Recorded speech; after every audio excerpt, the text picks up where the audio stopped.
Welcome to day 183 of our one-year Bible reading plan. Today in Esther 8-10, we see the tables turn.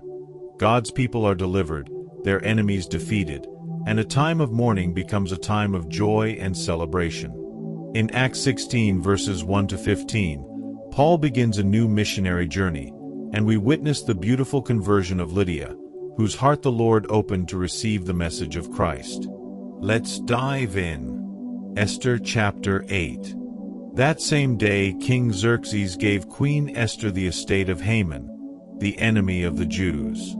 And Mordecai came into the presence of the king, for Esther had told how he was related to her. The king took off his signet ring, which he had reclaimed from Haman, and presented it to Mordecai. And Esther appointed him over Haman's estate. Esther again pleaded with the king, falling at his feet and weeping.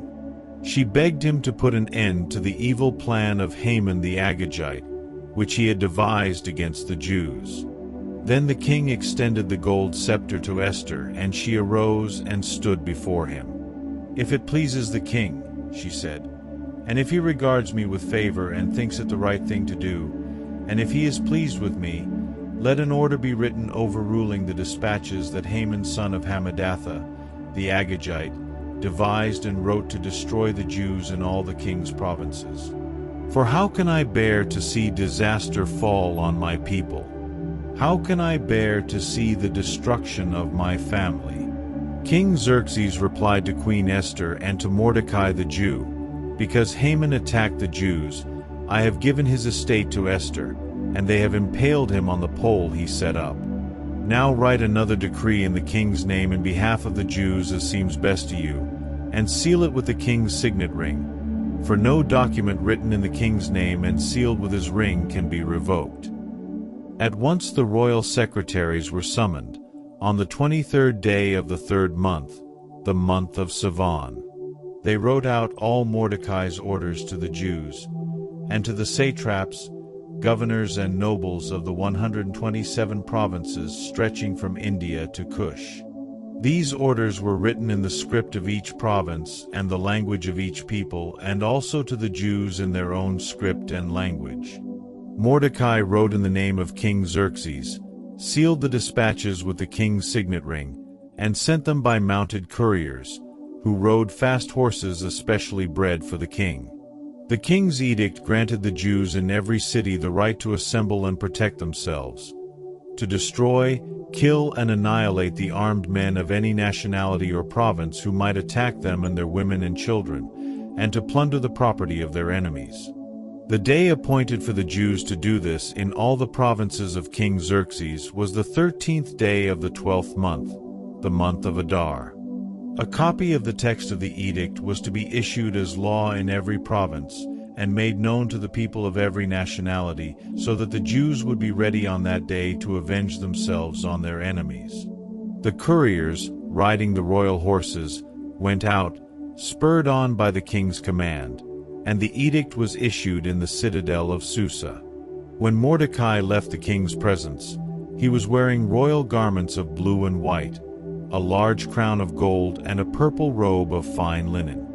And the city of Susa held a joyous celebration.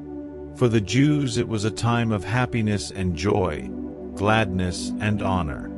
In every province and in every city to which the edict of the king came, there was joy and gladness among the Jews, with feasting and celebrating. And many people of other nationalities became Jews because fear of the Jews had seized them. Esther chapter 9. On the 13th day of the 12th month, the month of Adar, the edict commanded by the king was to be carried out. On this day the enemies of the Jews had hoped to overpower them. But now the tables were turned, and the Jews got the upper hand over those who hated them. The Jews assembled in their cities in all the provinces of King Xerxes to attack those determined to destroy them. No one could stand against them, because the people of all the other nationalities were afraid of them. And all the nobles of the provinces, the satraps, the governors, and the king's administrators helped the Jews, because fear of Mordecai had seized them. Mordecai was prominent in the palace. His reputation spread throughout the provinces, and he became more and more powerful. The Jews struck down all their enemies with the sword, killing and destroying them, and they did what they pleased to those who hated them. In the citadel of Susa, the Jews killed and destroyed 500 men. They also killed Parshandatha, Dalphon, Aspatha, Poratha, Adalia, Aridatha, Parmashta, Arisai, Aridai, and Vizatha, the 10 sons of Haman son of Hammedatha, the enemy of the Jews. But they did not lay their hands on the plunder. The number of those killed in the citadel of Susa was reported to the king that same day. The king said to Queen Esther, "The Jews have killed and destroyed 500 men and the 10 sons of Haman in the citadel of Susa. What have they done in the rest of the king's provinces? Now what is your petition? It will be given you. What is your request? It will also be granted." "If it pleases the king," Esther answered, "give the Jews in Susa permission to carry out this day's edict tomorrow also, and let Haman's 10 sons be impaled on poles." So the king commanded that this be done. An edict was issued in Susa, and they impaled the 10 sons of Haman. The Jews in Susa came together on the 14th day of the month of Adar, and they put to death in Susa 300 men, but they did not lay their hands on the plunder. Meanwhile, the remainder of the Jews who were in the king's provinces also assembled to protect themselves and get relief from their enemies. They killed 75,000 of them, but did not lay their hands on the plunder. This happened on the 13th day of the month of Adar, and on the 14th they rested and made it a day of feasting and joy. The Jews in Susa, however, had assembled on the 13th and 14th, and then on the 15th they rested and made it a day of feasting and joy. That is why rural Jews, those living in villages, observe the 14th of the month of Adar as a day of joy and feasting, a day for giving presents to each other. Mordecai recorded these events, and he sent letters to all the Jews throughout the provinces of King Xerxes, near and far, to have them celebrate annually the 14th and 15th days of the month of Adar as the time when the Jews got relief from their enemies, and as the month when their sorrow was turned into joy and their mourning into a day of celebration. He wrote them to observe the days as days of feasting and joy, and giving presents of food to one another and gifts to the poor. So the Jews agreed to continue the celebration they had begun, doing what Mordecai had written to them. For Haman son of Hammedatha, the Agagite, the enemy of all the Jews, had plotted against the Jews to destroy them and had cast the pur, that is, the lot, for their ruin and destruction. But when the plot came to the king's attention, he issued written orders that the evil scheme Haman had devised against the Jews should come back onto his own head, and that he and his sons should be impaled on poles. Therefore these days were called Purim, from the word pur. Because of everything written in this letter, and because of what they had seen and what had happened to them, the Jews took it on themselves to establish the custom that they and their descendants and all who join them should without fail observe these 2 days every year, in the way prescribed and at the time appointed. These days should be remembered and observed in every generation by every family, and in every province and in every city. And these days of Purim should never fail to be celebrated by the Jews, nor should the memory of these days die out among their descendants.